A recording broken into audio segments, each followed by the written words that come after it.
3 days ago, Putin, the president of the Russian Federation, attacked without any reason the sovereign country of Ukraine. Since then, many have died, especially children have died. There is attacks, shelling on military infrastructure, civilian infrastructure, schools, children gardens, and houses of Ukrainians all over the country in the cities were bombed and attacked by Russian army. Civilians are being killed. We have gathered today here to show our support to Ukraine, to say no to war, no to Putin, and to try to make the best we can make to support Ukraine. So I appeal for all the citizens of the European Union to support Ukraine, to push on the politicians and say to your government that Ukraine should be helped.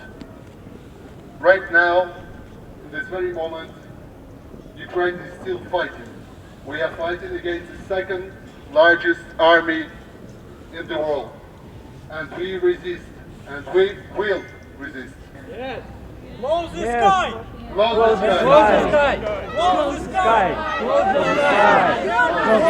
Close the sky! Close the sky! Could you explain to us why you came out for this demonstration? Because for us, as being Lithuanian, even living in Luxembourg, it feels very near to us. It's like in Lithuania, we believe that one day it's Ukraine, the other day it could be Lithuania, Latvia, Estonia, or either way it should be stopped. It cannot go on like this. And what can we do? We also feel like we were talking with friends, like how we have to show up. We have to donate and that show the support in all the ways possible. So that's why. Now for us it's like a little bit like deja vu of 1991 when we were fighting for our independence. It wasn't so bloody, but still we had people dead. We were shot by Russians. So we feel like, yeah, it's very real and we believe that Putin may not stop. We kind of have this, we hope that he will, but now it looks like it might not. I come from the land of Gandhi. I come from India. And Gandhi always talks about an eye for an eye makes the whole world blind. All I care about is kindness and love and just against war. This is not right. We feel attacked ourselves because we see that Ukraine is part of Europe and this is attacking the peace in Europe. And I mean, the European integration project was about peace in Europe after Second World War. And being a German national living in Luxembourg, having profited so much of European integration myself and my children, I want to keep this for the next generations to come. Well, already now we see that the borders to Poland and to other neighboring countries are open, that Poland and other countries are organizing help for refugees from Ukraine, which is really a good signal. And I think this is the humanity we have to see in Europe and which we also support as part of the civil society. Well, I'm Romanian. My mother-in-law is Ukrainian, and my husband is now in Ukraine, so is the rest of our family. How important is it for you to come out today? It's important because we have to stop this war. Ukraine is Europe.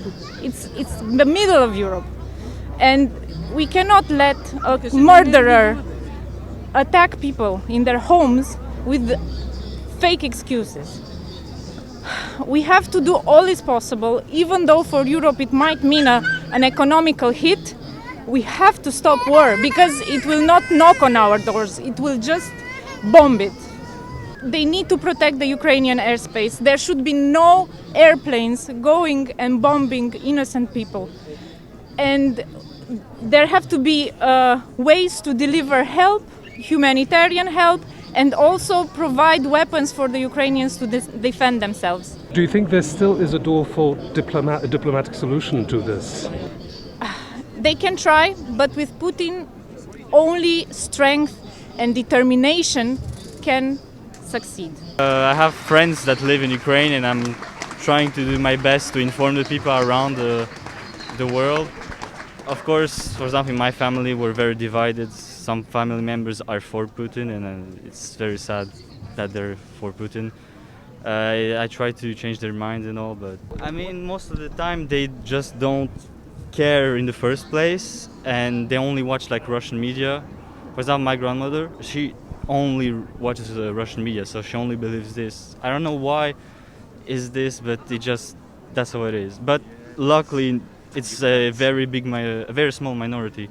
Not many people are for Putin. Like for example, in Russia, many Russians started protesting. Many were arrested for protesting, but in the Russian media, they don't even say that there's a war. They say that it's just military training.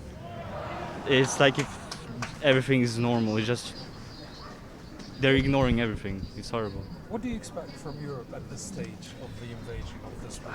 To be honest, I really don't know, because we can't really send any troops, because this would justify in some ways for Russia to invade other countries, and we don't want a World War III, but at the same time we have to do something. We have to shield the sky, because Russia definitely has a great air force superiority over Ukraine. The biggest danger is to be indifferent, and you just have to fight, no matter what it is. Even if you are not in Ukraine or not in Russia, try to inform people about it.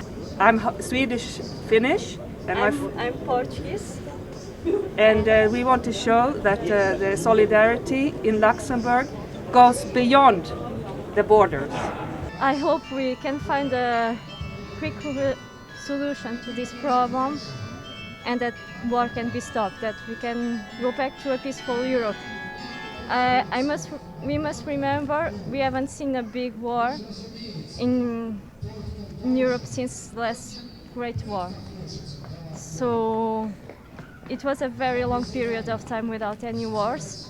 Europe has always been a war territory, and finally we had achieved something stable. I hope we can go back to that. If you disregard, let's say, political and military action, the humanitarian action is to donate to different charities, but also I believe we are capable of organizing practical things.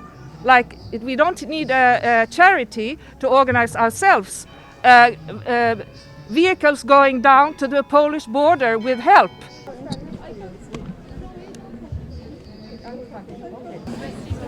We are here with you. Yeah, really.